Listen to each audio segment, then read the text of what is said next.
Well, as one who has read the book, I know there's also personal stories for you both in your own journeys of seasons of loneliness. And I think it'd be really helpful for our audience to hear where you came from in that and what you brought personally to the book as well.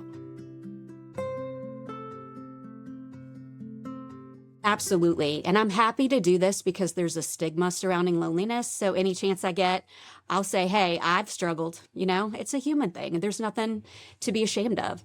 So for me, I lived in Richmond most of my life. All of my friends and family were there. I left them for a job, moved 2 hours away, and didn't know anybody.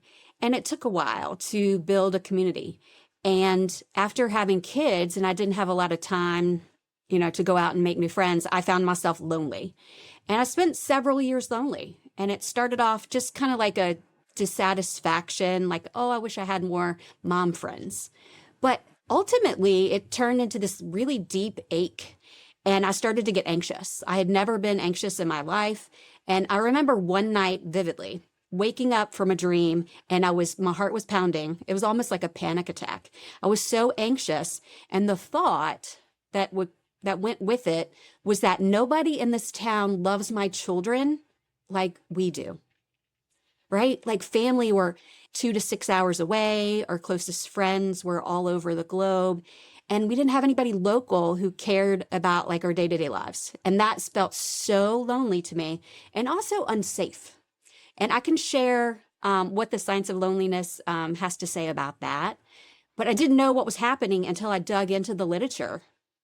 And well, just the short version is that loneliness changes your brain because it puts you into a fight or flight state.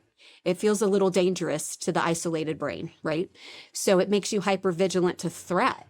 And that's what I was experiencing. Not only was I lonely, I felt unsafe, right? Even though there were no real threats, but my brain has evolved to respond to loneliness in that way. So that was a really personal and painful way to begin the journey. Thank you for sharing that. And Jamie, I'd love to ask you to share your story. Sure. So, gosh, my whole life, I've always been somebody who craved adventure. I wanted to be the person who just struck out on her own and got in her car and drove and had adventures and wasn't tied to anyone. And I got to live that life when I was in my late 20s. I moved from the East Coast in the US to Los Angeles. I didn't know anybody. And I was just so emboldened by that. And I was there for 3 years. And then I got to move to Portland, Oregon and spent a year there. And that was fun. But in that time, I had people I knew from work and, there were people around at times, but I was largely on my own and realized that the connections I did have were a little superficial. They didn't really know my background. They didn't know my life story. We went out, we had fun together, and I would move and generally not really keep in touch. And it took me a long time to realize that this was not the social life I really wanted. I wanted those deep, long-lasting connections. And started realizing that there was a real trade-off to this life of autonomy and freedom, which was a lack of deep connection. And psychologists talk about these 3 core psychological needs that we need to fulfill to feel like we're thriving in life. And it's a sense of competence. We're good at what we do and we're getting better or we're making improvements. And then there's also a sense of autonomy, that freedom that I craved, but also a sense of connection or belongingness.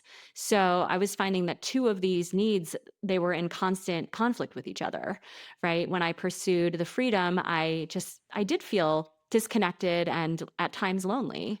So I've been working on trying to find that balance in more recent years.